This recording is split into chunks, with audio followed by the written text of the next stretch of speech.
live. We are live right now. Just kidding. We're actually not live. We're recording this right now. Monday evening, Monday, March 24th. BYU Alabama Sweet 16 preview, Chase. Let me repeat that. Sweet 16 preview. The season is not ended. The show goes on. We get to preview yet another game, Chase. It is a sweet, sweet feeling, Carter. You know, the Monday after that first weekend of March Madness is usually a little depressing, and you're like, man, like we won't get the same slate. We're down to 4 games a day over to 2. Man, but your team's still dancing. Oh, it's pretty sweet that Monday. You got no stress. You're looking forward to Thursday. It's a great feeling. I've never experienced it before. But it is. There are some real. It is. I think I tweeted this out. The Monday after March Madness is the all-time Sunday scaries. Oh, yeah. It's still like one of the worst days of the year. Because you were here. I spent 4 days in a dark basement watching ball for over 12 hours a day and then doing podcasts on top of that, editing and all this stuff, eating the worst food imaginable. But I was so sad when the basketball left my TV yesterday. But I am excited for this week. Oh, of course, and even with the basketball that we were like, oh, maybe it wasn't even like one of the worst first and second rounds of all time. Guess what? You still miss it when it's gone. You still miss it. But and we got a buzzer beater. We finally got a buzzer. Finally, did you know that was the first game with a lead change in under 5 minutes in the whole tournament? Insane. I didn't know that. Insane. I almost can't believe I had to go back and check, but it's apparently true.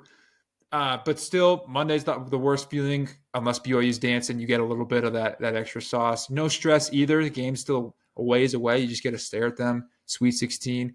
BYU is one of the last 16 teams eligible for a national championship. They control their own destiny, and they have a real shot to do it, Carter. And 2 games away from San Antonio, but can't get ahead of yourself. Maybe I'm learning a thing or two from the BYU media folks, the players making sure they say the right answers because, don't get ahead of yourself. And you can't get ahead of yourself right now. You got Alabama in front of you. You're a 5.5-point dog in this game. We've done our prep. We've watched the film. Chase, thoughts on BYU going into this Alabama matchup? Well, the thought on everyone's mind, and you've heard from other outlets, is just offense. There's going to be a lot of points. I've heard some people say first to 90. I don't think that's an exaggeration. Obviously, BYU's put up 90, I think, 3 times in their last 5 games or whatever it is. It's going to be a lot of scoring. Obviously, Alabama leads the nation in scoring. And so that was the big thing, looking at their offense, how they run it, what they like to do. It's I think we talked about this on the other podcast, but Nate Oates is a math guy, and he likes to just play a little bit like the Celtics do. It's like if it's not a layup, then it's a 3-pointer, and we're just going to run gun, put him up there, and push this pace and get it going. The good thing for BYU is they play fairly similar. They're also like to get it going, push that pace, put up threes. I think BYU's offense might have a little more intricacy to it. Not saying Alabama's isn't. They're obviously the best at it. Bama seems to beat you with pure speed, athleticism, and then shooting. They just get to the basket and they just kill you when they're there, and then they beat you from the outside. And a lot of that is just transition, being quick off of rebounds and even off of made baskets and getting onto the court and putting up, honestly, as many shots as possible. So it's going to be a track meet for both teams in this one. 100%. When you're watching the Alabama film, and I've watched a ton of Alabama games live this year as well, and you're diving into it, this is not good for every BYU fan's heart. Have your cardiologist on speed dial, because I got bad news. This feels like a carbon copy of the Wisconsin game, the Arizona game at the McHale Center, and kind of the Iowa State game we saw in the Big 12 tournament. Now, BYU prevailed in all of those, but they were not rock fights, but they were back and forth nonstop. And I feel like that's inevitably what it's going to turn into in this game, is just a heavyweight battle of shot making. And it sounds silly, Chase, who makes more shots in this game? We'll dive more into the numbers and whatnot, but it's just going to be back and forth. And like you said, race to 90. Yeah, I think race to 90 is probably right. Shout out Tate Frazier at the Ringer. It says the race to 69, the team wins like 99% of the time when that happens. But this one is going to be race to 90. That team probably wins in this one. If you told me this was played into the hundreds, I wouldn't even be surprised. We've seen Bama. They've played into the hundreds before with these teams. Yeah, I don't. BYU hasn't gotten to that point against the Power 5 opponent. It would have to be quite the offensive output for them to reach that. But you never know. Just the way this pace is going to be played. I mean, we could have that many points. There's going to be so many shots put up. I mean, the rebounding numbers and everything, and depending on how they make it, right, it's going to be crazy. We're just going to see a huge offensive output. And you're going to probably look at BYU and say, you guys just have to score more than them at this point. I don't know if it's going to be, but we'll talk about it. I just don't know if it's going to be, hey, how do we stop Alabama? It's more of how do we keep up with Alabama, right? Offensive and scoring. So your best defense in this situation, this game, might be your offense. Yeah, and when you're looking at Alabama, you're a Celtics fan, Chase. It's a carbon copy of what they want to do, just with college basketball players. It's threes and layups. No mid-range shots. There's no Jason Tatum on this team dancing and taking a fadeaway Kobe shot, Chase. No, and that's good for Bama. Although I love my guy Jason Tatum, but yeah, it's all about efficiency for them. They're all about just take either the best shot or the one that's worth the most amount of points. The other thing about Bama, they got stars, dude. They have legit guys at pretty much every position. You all have probably heard of Mark Sears and Grant Nelson highlighting that team. Let me tell you, every single cat on that Bama offense can put up points and shoot the ball. And that's what makes their offense so good. It's not just Mark Sears doing everything. It's every single guard, and BYU is going to have to play.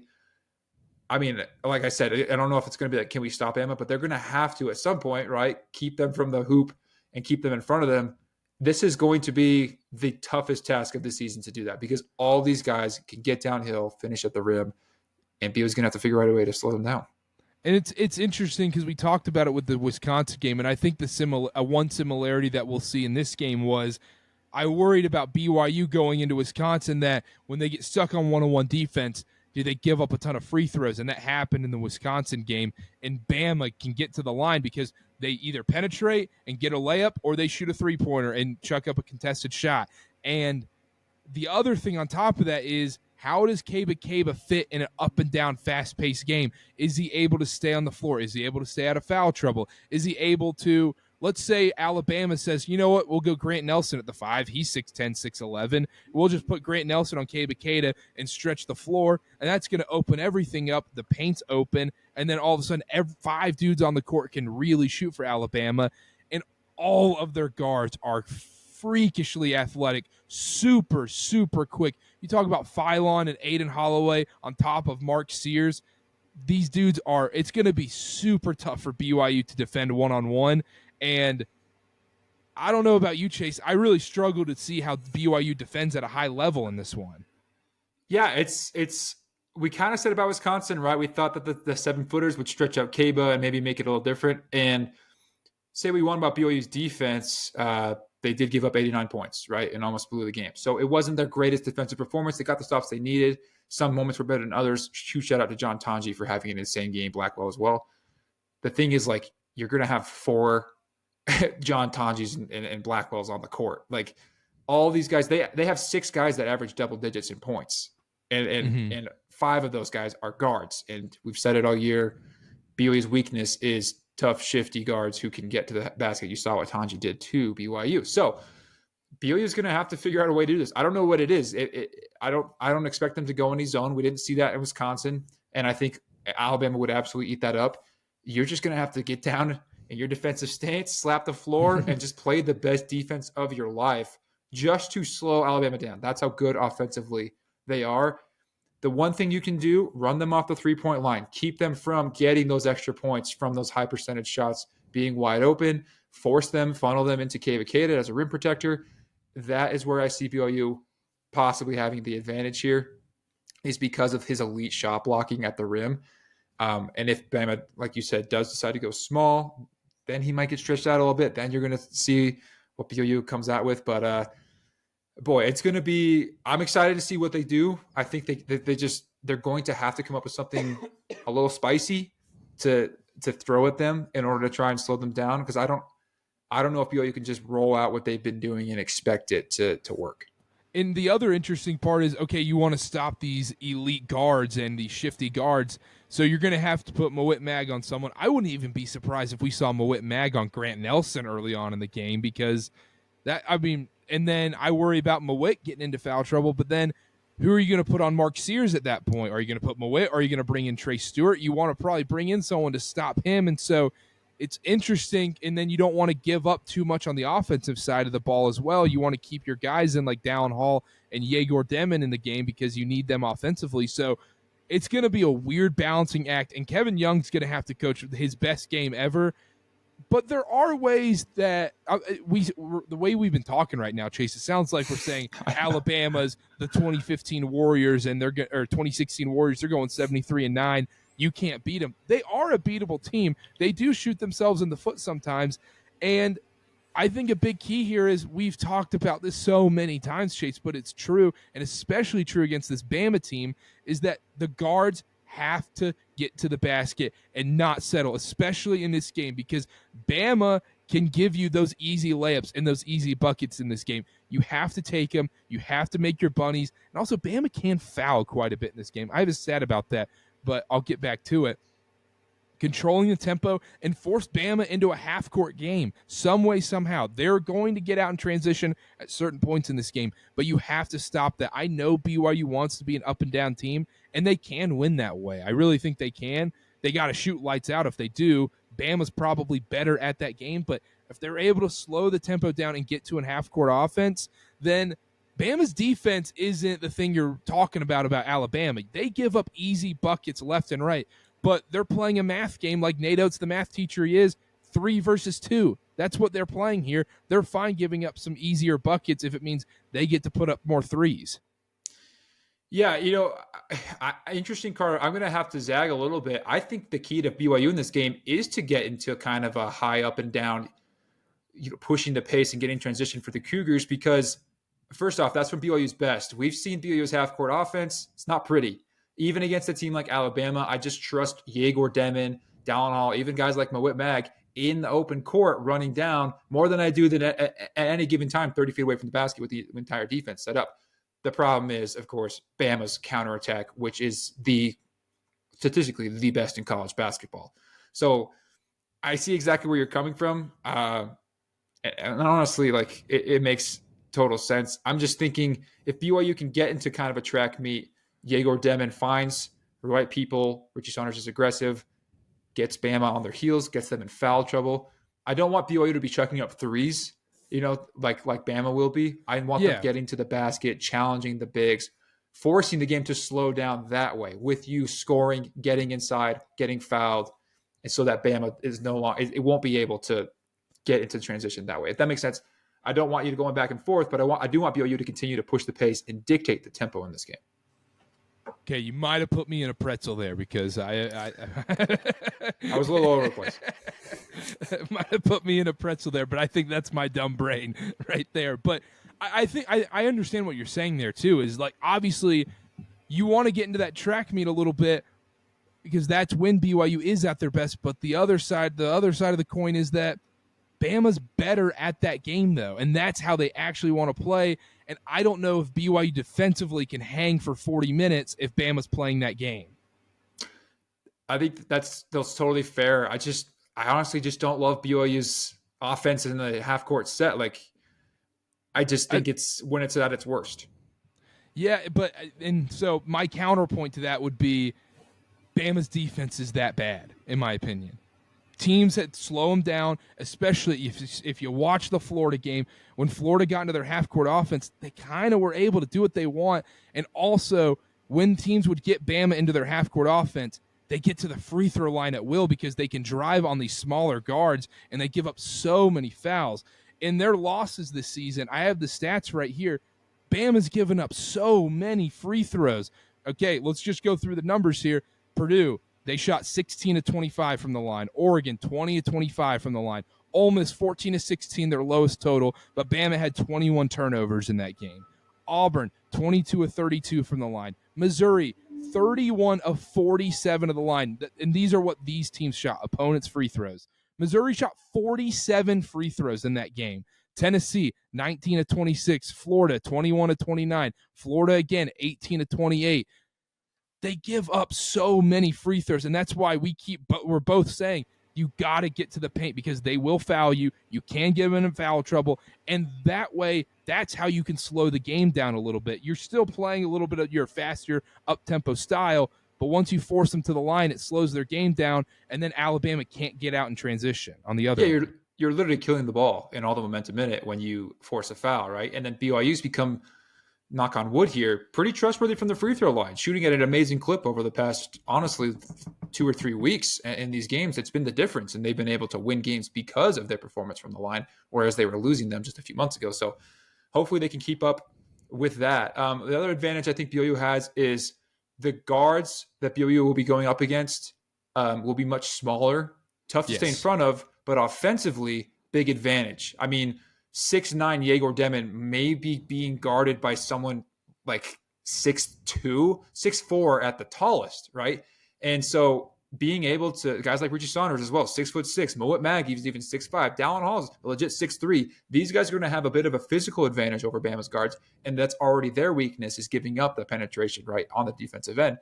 So BYU, it's like you could probably just name this podcast "Just Go to the Hoop," but that Get to the basket. Get to the basket. That is the name of my bracket in the church ball bracket group, by the way. But that's just what you're gonna have to do, because that is going to dictate the tempo. If you get into Bama's game of shooting a bunch of threes, they will beat you unless you have like a 50% night from three, which you don't want to bank on because it's hit or miss. We saw that with last year's BYU team, right? So get to the basket. It's what has won you the first 2 tournament games, right? And it's going to be pivotal. If you don't do that, I don't see a path for BYU to win. I know that sounds super negative, but it has to be that way. But that's what happens when you're playing the best teams in the country. It's this hard. This is why BYU is a 5.5 point dog, even as well as they've played recently. Like, I know this podcast probably seems like we're so down and negative about BYU, but it's more so we're just looking at the facts and looking at, okay, how we think this game's going to play out, because Alabama is such a good team. The other this isn't really, I don't think it matters that much, to be honest, but BYU does have a lot of fans that are traveling, and they will be there. There will always be a number of BYU fans, but they definitely do not have a home court advantage because Duke will be there near New York City. That place is going to be 80% royal blue with 10 to 15% of those being BYU fans. It's going to be, a Duke crowd in the building that night. I wouldn't be surprised during the Duke Alabama or the BYU Alabama game if it's kind of like empty-ish a little bit, and you look on TV and you're like, why isn't this place full? It's like, oh wait, Duke's in the second session. Do Duke fans root for BYU though? Oh yeah, they would be rooting for BYU hard in that game. They don't want to play Bama. So you get a little bit of an extra kick. I don't know. They certainly wouldn't be as passionate. It's not something to bank on. You know who is traveling to New Jersey is Church Ball's very own Karter Bond. He will be there in attendance. I will be there, Chase. I'm nervous about my schedule. You can see, I mean, if you're watching on YouTube or X right now, you can see I've had a long weekend. And it doesn't get much better from here, fellas. I'm so excited to go. I cannot wait. I wish this game was at the Garden, though. How sick would this be if this was at Madison Square Garden and, just play this game in the actual real place in New York City. Not Barclays, not Prudential, whatever. Very excited to get out there, though, anyways. And, yeah, I'm taking the red eye out of Salt Lake Wednesday night, land at 6 a.m., no sleep. Let's get to the arena, man. I'm excited. It's all about hoops, and this is the biggest game in the history of BYU basketball. Maybe you want to say that Elite Eight Danny Ainge game, but they lost it. So this is your chance to do something really special here. And as negative as we may have seemed, and a lot of the heaps of praise we put on Alabama, BYU has a legit chance to win this. They are talented. They are physical. They are a good shooting team. They push the pace. They have a legitimate chance to win this. And we talked about a lot of things that they can't do. Like they can't let Bama get into this high up and down 3-point shooting game. They can't turn the ball over. That is free points to Alabama if you turn the ball over. A lot of things you can't do. Here's what you can do. BYU is kind of due for one of those pretty high-scoring three-point nights to have a legitimate night from there. Of course, I'm pretty sure Bama will be focusing in on that, right? And that's something that their defense does anyways, is to try and defend the three-point line. But if BYU can have one of those special nights where they shoot 40% and above, I would like BYU in this game. Of course, that's a big if. You never know. BYU also has the size advantage, I think, and when Cave is on the floor and that presence at the rim that Bama, I wouldn't say hasn't seen before, but is certainly something that is to BYU's advantage and has been the difference maker in this winning streak, by the way, is Cave Ikeda and the way he's been able to play defense. And then you have a couple of elite on-ball guys that really can, if you need, I think, neutralize one or two at a time Alabama players. And it may come down to that, right? It came down to it at the end of that Wisconsin game. Mag got it done against an incredible player who's having an incredible night. So a lot of things BYU can do here, and there's a legit shot, Carter. It's not crazy. For sure, there's a legit shot. The path is also these guards dictating the tempo a little bit. Like we always keep saying, get to the basket, get to the basket, get to the free throw line. And then once you get to the free throw line, because teams know when they scout BYU, they look at the numbers and go, oh, they're top 10 in 3 points made per game. We have to stop that immediately. So they pressure so high up, it makes it so much easier for these guys to get to the basket. And guys like Dallin Hall and Yegor Demon are going to have the size advantage, especially Yegor in this game. And I'd really like to see him take advantage of that. And his scoring has been great so far in this tournament already. And so BYU's definitely got a chance in this game. You look at the other teams that Alabama's lost to: Purdue, Oregon, Ole Miss, Missouri, Tennessee. BYU can hang with those teams too. They're in that class, if not above some of those teams. So therefore, it's not this impossible task. Chase, who's going to be your MVP in this one? MVP for this game is going to have to be, in my very humble opinion, Cave Ikeda. Because you're going to need to find some way to neutralize Alabama's offense. And again, I might be contradicting myself because I said you just can't. You might need to just keep up with them. But at some point, you got to make some stops. And I think he's just been such a huge difference maker, and they haven't really seen a shot blocker like him at his level. Like, they do play in the SEC. They've played some really good teams. Don't get me wrong. Bama's one of the best teams in the country. But I think his presence in the lane is going to be huge for BYU in neutralizing those guards at the basket. It's up to the rest of the guys to keep Bama off the three-point line. And I also think Cava can have another pretty decent offensive output as well. When you beat guys off the dribble, guess what? The help comes. Cava will be right there for lobs, cleanup, rebounds. So I see him having a big game if BYU wins this. Yeah, can I go offense, defense? Yeah, sure. And in classic Kevin Young fashion, the last 2.5 minutes, I'm subbing in and out, left and right. I think Trey Stewart's going to have to play a massive role in this game on the defensive side. And if you would have told me that 2 months ago, I'd have said, what are you talking about? Really? No, he is that big of a contributor on this team now. You got to slow down Mark Sears. You got to figure out a way to slow down Mark Sears. And I don't know if I want Mawit Mag on Sears. Maybe you want that size and athleticism. Whoever is guarding Mark Sears is going to be my defensive MVP if you can slow him down, because that does stop Alabama tremendously. Other guys can beat you. Grant Nelson can beat you. Phylon can beat you. Aiden Holloway can beat you. Youngblood even. But Trey Stewart or Mawit Mag slowing down Mark Sears. You look at some of Alabama's losses, Mark Sears can take stupid shots. He also makes incredible shots. He's Jalen Brunson Jr., Jalen Brunson light, I guess you could say, plays very similarly, shoots a lot more threes and whatnot. But in some of their losses, he's had horrific shooting games because of great defense by some of these teams. Purdue, he went 5 of 15, 1 for 6 from 3. Oregon, he went 3 of 14, 1 of 11 from 3. Ole Miss, 2 of 8, 1 for 4 from 3. Auburn, 4 of 17, 2 of 11 from 3. In the last game they played against Florida, 3 of 10, 0 for 4 from 3. So forcing them into those tougher shots then slows down Alabama and gets them out of the rhythm and whatnot. It all starts with Mark Sears, so whoever can stop him on the offensive side of the ball. I'm going back to the well. Look, Richie Saunders, he's going to do his thing and whatnot. It's got to be Dallin and Yegor, which one of them, whoever's playing point guard most of the game, got to control the tempo and got to get to the basket. We're going to keep saying it nonstop. get to the basket. Alabama gives up layups all the time. Their defense gives up easy buckets all the time. Take advantage of that. Don't settle. Take what the defense is giving you in this game. Don't get into a 3-point off. Even though BYU can hang, if they're hitting, you just, like you said, you don't want to bank off that. Yeah, absolutely. Interesting. I like you bring up the Trey Stewart, Moet Mag part. We might have to see them play at the same time, both those guys. Yeah. And so if you're going to be playing that much defense, we need you guys to also be a contributor on offense, right? And they've shown in their respective moments that they can hit threes, right, at a really, honestly, a good clip. I mean, I think Trey Stewart's a little over 36% on the season. I think Moet Mag's slightly better than that or around it. But you just need to be a threat offensively. And I'm not to the point, Karter, where I actually kind of trust those guys both. I know that's not your best lineup offensively, but if you're going to be that guy on defense, like BYU is going to need you to be, you also can't be a liability on offense. So I love those takes, and it's all about the point guards. We've said it pretty much every game, and it's not like they're the most important, because we're just at this point expect Richie Saunders to have 20 points pretty much every night.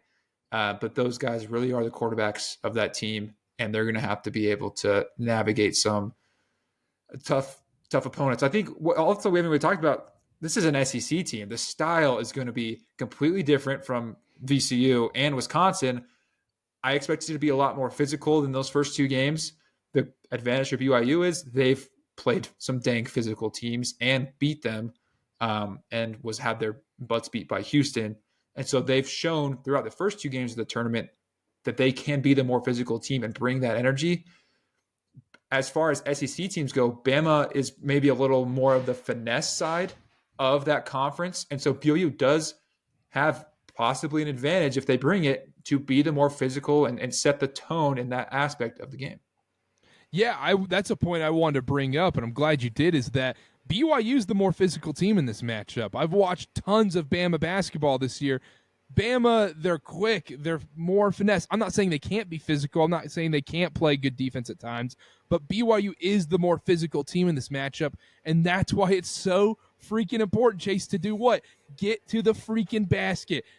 Use your physicality on these guys, especially when you have the size advantage.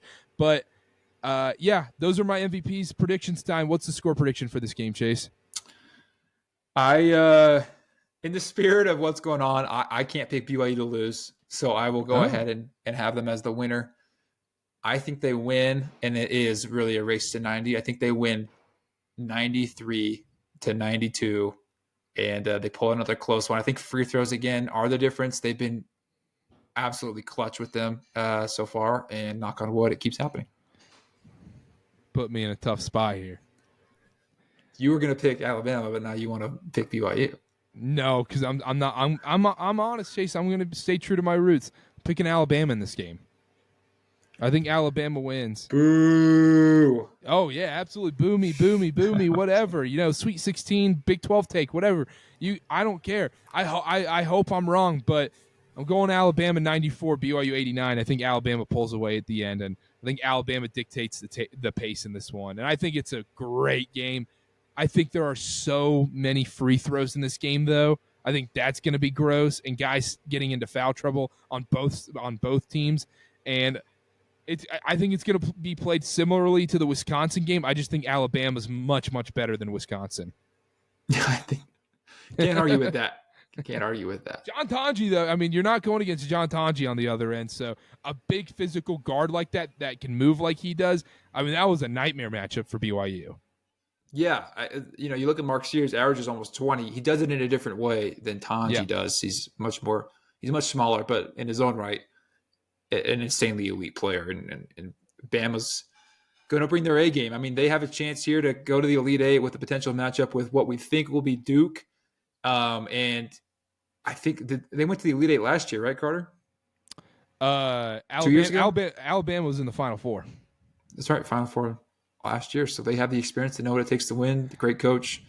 All those, I mean, like half the team was on that Final Four team last year. So it's going to be a challenge for the Cougars, but one that you're just blessed to have. And I cannot wait just to watch BYU play on that court.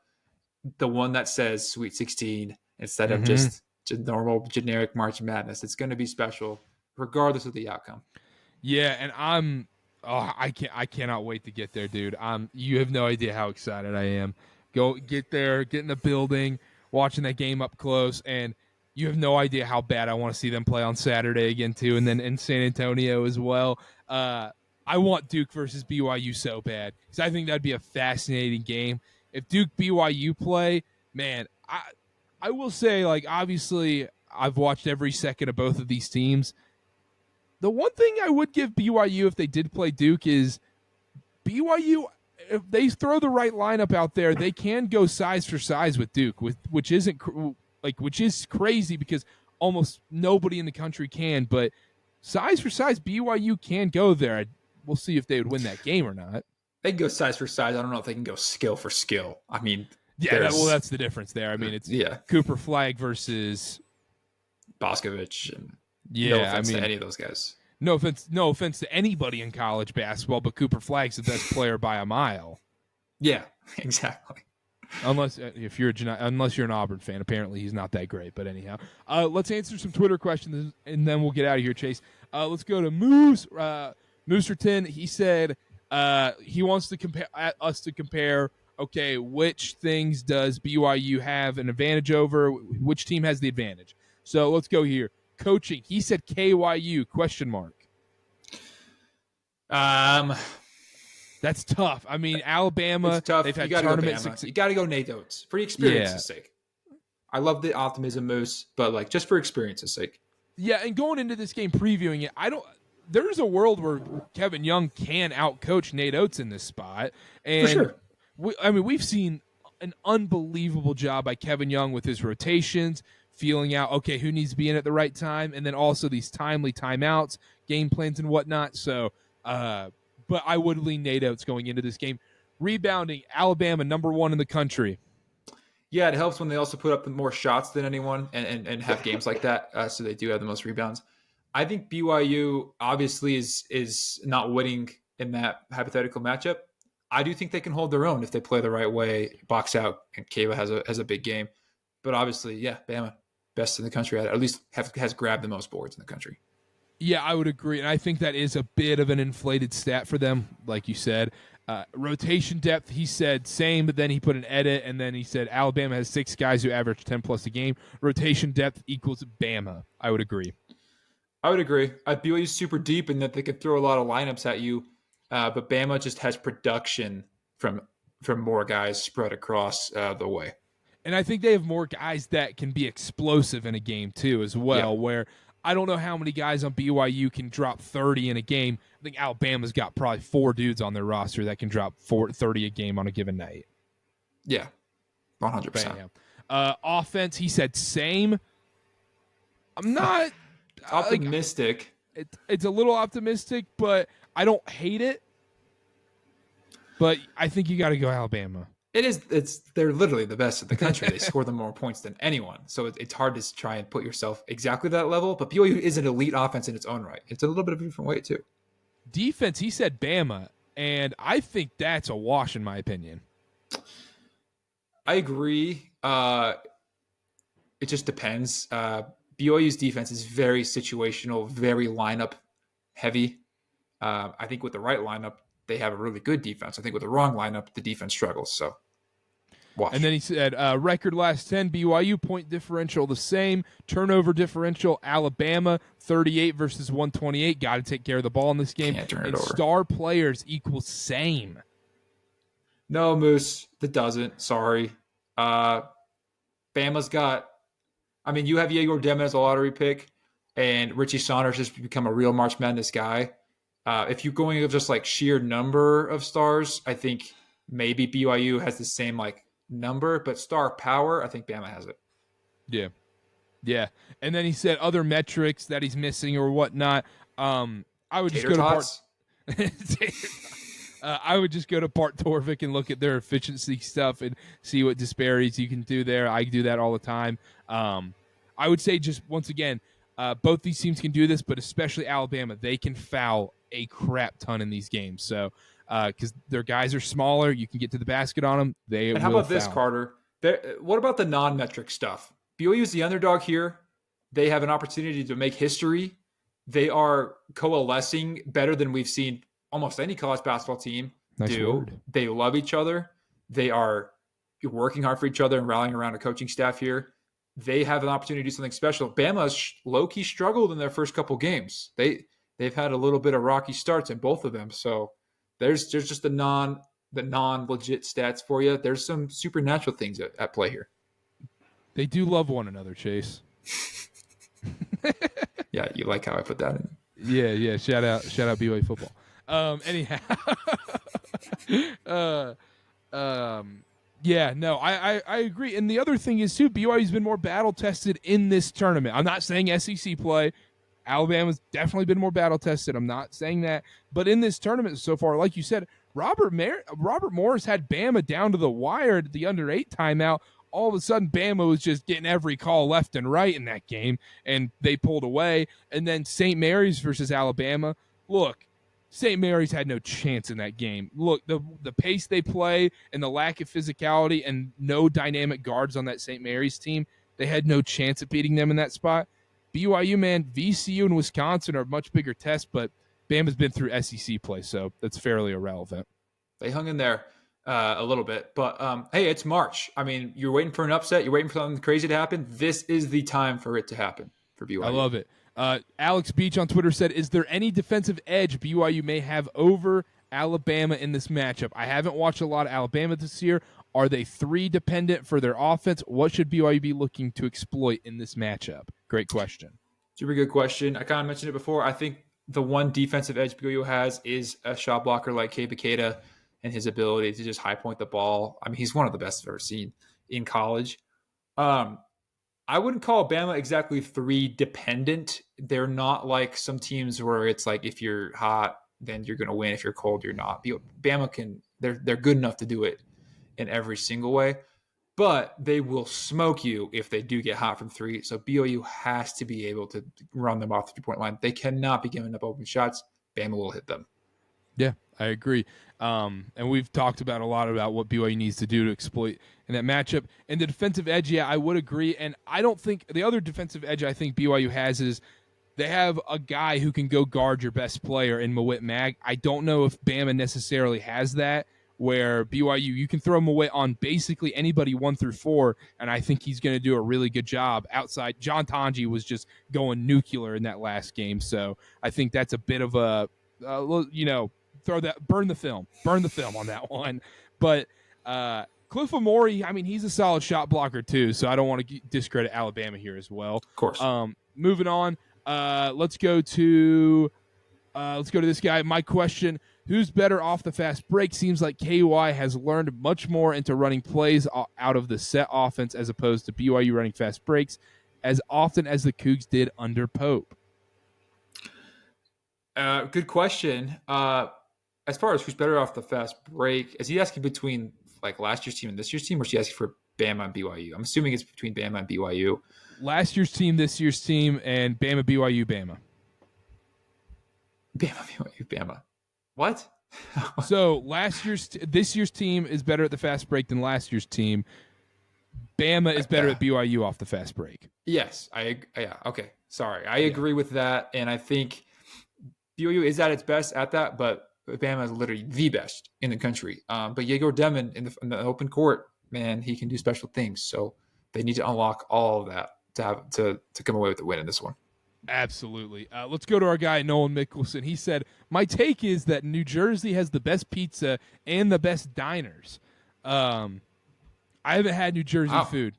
I've never spent more than a little amount of time in New Jersey, so maybe I'll spend a little more time this time. I'm staying in New York City, so I'll probably hang out in Manhattan. Chase, I'm probably going to John's of Bleecker 3 times this weekend. I mean, you have to. Bring me some back. It's the best pizza I've ever had. Oh, my goodness. Yeah, shout out John's of Bleecker. If you're going to the game, go to John's of Bleecker, my favorite pizza in the world. Moving on, last question we got today. This is from Jack Carpenter, the GOAT. Shout out. He's going to Newark as well. Can't wait to see him there. Not super relevant to the Bama game, but with the portal opened, what are your guys' top 2 to 3 guys you'd like to see join the Cougs next year? Super good question. getting a little bit ahead of yourself, Jack. Season's far from over, buddy. We got to do those podcasts for like 4 months, dude. Just give us a break. Yeah, we weren't even thinking about it. I don't have a ton of specific names. I know portal just opened. A lot of guys will enter it. Maybe some guys from BYU will enter it. We just don't know right now. I can tell you, though, they're going to want to get a point guard. Obviously, with Jaeger leaving, someone who's experienced, who can bring a little bit of just some sort of veteran savviness and wisdom with them. You're going to want to get another stretch four, someone who can shoot, and then you're going to need someone that can play defense near the level of Moet Mag, as well as be as good offensively. That's a tough ask. I mean, Moet Mag's very elite at what he does on both ends of the floor, but you're going to be losing him and Trey Stewart. So your big ball stoppers that BYU's relied on and they've both been so huge during this past month. You're not going to be with them. So you got to find someone else to fill that role. Yeah, 100% agree as well. I don't think they need to do anything at the 5 position. I think that's taken care of.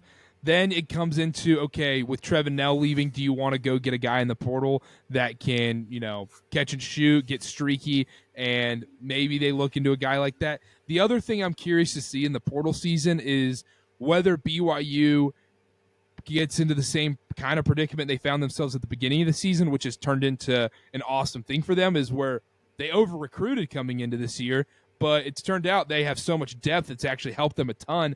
I feel like that's kind of tough to sustain year to year, especially in NIL with a different group of guys. You're not having that same kind of chemistry. And so I think you want to find that perfect balance of, you still have depth, but maybe not too much, which can be a problem at times. And Kevin Young's talked about in his press conferences, that's his biggest headache is I have too many guys at times. I have too many guys I like playing. Yeah, absolutely. So we talk about you need all these guys. You also are going to have there's also a guaranteed amount of guys that are going to be here next season.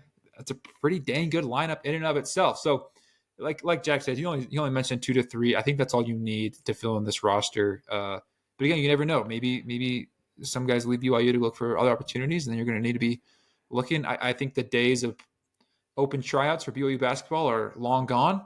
And BYU's got a big old bag of money, and they can do a little spending, Karter. And that's the other thing. If dudes do leave, it's not smash the panic button time. BYU is going to be a real player in the portal. They have the resources to make it happen. They have the coaching staff. They have an all-time recruiting pitch. They also get to play with a guy that's going to be on national TV almost every single night next season. So you're going to get seen. Draft scouts are going to be here. There's going to be 40 freaking NBA draft scouts at every single game at the Marriott Center next season. So you're going to get seen by NBA guys if you want to make it to the next level. And also you have a coach in year one who's playing in the Sweet 16 and could potentially go even further than that. Man, there's a lot of good things to point to in their recruiting pitches.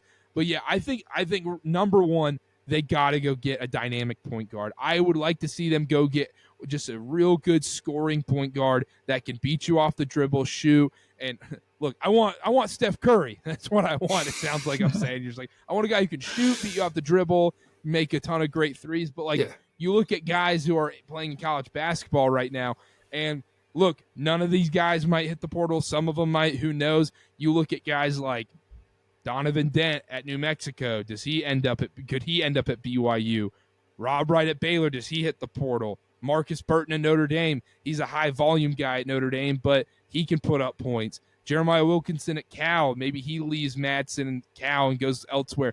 There's a lot of dudes in the portal, and so many of them haven't even hit the portal yet. So it's just tough to tell who are the guys right now. It is tough. We hope probably in the next couple of weeks we'll be really in depth about some of that stuff, and we'll probably, hopefully after April 8th. Yeah, when they finally stop playing. We're going to start seeing tweets here very soon that BYU's in the mix for this guy, that guy. I mean, we've already seen a couple, so I'm excited though because I do think, like Karter was saying, there are a lot of good things to like about BYU. And they're going to be a very attractive destination. So we might have a bit of an all-star team on our hands here in Provo next season. And I'll tell you this right now, with the way this season has gone, the hype train that's going to go into the offseason with AJ coming in and everything, I'd be shocked if BYU wasn't a top 10 team going into the preseason next year. The hype is going to be literally at an all-time high. Never been higher. Yeah, I 100% absolutely agree. And we'll talk about a lot of offseason stuff in the offseason. Whether or not it's a good thing, a bad thing, we'll see. But this season isn't over, Carter. And I can't believe we get to watch some second weekend March Madness hoops with the Cougs in it. You'll be there. If you see Carter over there in New Jersey, go say what's up to him, man. I mean, you traveling across the country just to support and cover and do all that good stuff. Yeah, come say hey. I'll be down there. I don't know where my seat is or anything. I've never covered a game at the Prudential Center, so we'll find out. I've never covered an NCAA tournament game, so I'm really excited. This is gonna be fun. Sweet. Done the Big 12 tournament, so. But yeah, come say hi if you see me. If you have food recommendations or something, I've been to New York City quite a bit, and I'm just gonna give you pizza because all I eat is pizza when I get to New York City half the time, or unless I go to some fancy steakhouse or whatever. But anyhow, we'll see you guys in Newark. Cannot wait. And BYU Alabama and podcast update. So live reaction might be a little wonky because I'll be in the arena. We'll be doing interviews and stuff after the game and whatnot. So Chase might be running the solo pod right after the game, and I might hop in from the media room and everything. We'll keep you guys posted on social media at Chase_Rogers0, at CarterBA, at ChurchBallPod and everything. We'll be doing a live reaction show after the BYU Alabama game. Make sure to tune